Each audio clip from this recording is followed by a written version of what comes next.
Hi, ಎಲ್ಲರಿಗೂ ನಮಸ್ಕಾರ. Welcome to Sudha Gowda vlogs. ಇವತ್ತು ನಾನು ಲಕ್ಷ್ಮಣನ ಕುರಿತಾದ ಒಂದು ಇಂಟ್ರೆಸ್ಟಿಂಗ್ ಸ್ಟೋರಿಯನ್ನು ನಿಮಗೆ ಹೇಳ್ತೀನಿ. ರಾಮಾಯಣದಲ್ಲಿ ಬರುವಂಥ ಮುಖ್ಯವಾದ ಪಾತ್ರದಲ್ಲಿ ಲಕ್ಷ್ಮಣ ಕೂಡ ಒಬ್ಬ ಅನ್ನೋದು ನಮ್ಮೆಲ್ರಿಗೂ ಗೊತ್ತು. ರಾಮನನ್ನು ನೆನೆಯುವಾಗ ಖಂಡಿತವಾಗಿಯೂ ನಾವು ಲಕ್ಷ್ಮಣನನ್ನೂ ನೆನಪಿಸಿಕೊಳ್ತೇವೆ. ಆದರೆ ಅಣ್ಣನ ಮೇಲಿನ ಪ್ರೀತಿಗೆ ಲಕ್ಷ್ಮಣ ಜಲಸಮಾಧಿಯಾಗಬೇಕಾಯಿತು ಎನ್ನುವ ಕಥೆ ನಿಮಗೆ ಗೊತ್ತಿದೆಯಾ? ಒಮ್ಮೆ ಶ್ರೀರಾಮನ ಅರಮನೆಗೆ ಓರ್ವ ಸಾಧು ಬರ್ತಾರೆ. ಅವರು ಶ್ರೀರಾಮನೊಂದಿಗೆ ಗೌಪ್ಯವಾಗಿ ಮಾತನಾಡಬೇಕು ಮತ್ತು ನಮ್ಮಿಬ್ಬರ ಮಾತನ್ನ ಯಾರೂ ಕೇಳಿಸಿಕೊಳ್ಳಬಾರದು ಎಂದು ಹೇಳ್ತಾರೆ.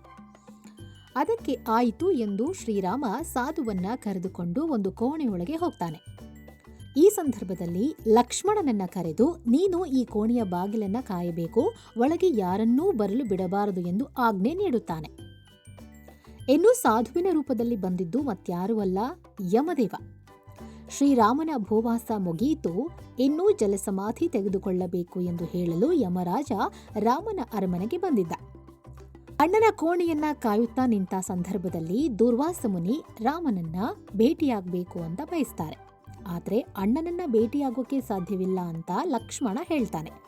ಅದಕ್ಕೆ ಕೋಪಗೊಂಡ ದುರ್ವಾಸ ಮುನಿಗಳು, ನೀನೇನಾದರೂ ಶ್ರೀರಾಮನನ್ನ ಕಾಣಲು ನನಗೆ ಬಿಡದಿದ್ದಲ್ಲಿ ನಾನು ಶ್ರೀರಾಮನಿಗೆ ಶಾಪ ನೀಡುವೆನೆಂದು ಹೇಳುತ್ತಾರೆ. ದುರ್ವಾಸರ ಶಾಪಕ್ಕೆ ದೇವಾನುದೇವತೆಗಳೇ ಹೆದರುತ್ತಿದ್ದರೂ ಎಲ್ಲಿ ನನ್ನ ಅಣ್ಣನ ಜೀವಕ್ಕೆ ತೊಂದರೆಯಾಗುತ್ತದೆಯೋ ಎಂದು ಹೆದರಿ ಲಕ್ಷ್ಮಣ ಅಣ್ಣನ ಮಾತು ಮೀರಿ ಕೋಣೆಯ ಬಾಗಿಲನ್ನು ತೆಗೆದು ಬಿಡುತ್ತಾನೆ. ಆಗ ಸಾಧು ರೂಪದಲ್ಲಿರುವ ಯಮ ಲಕ್ಷ್ಮಣನಿಗೆ ಈ ದೇಶ ಬಿಟ್ಟು ಹೋಗುವಂತೆ ಆದೇಶಿಸುತ್ತಾನೆ.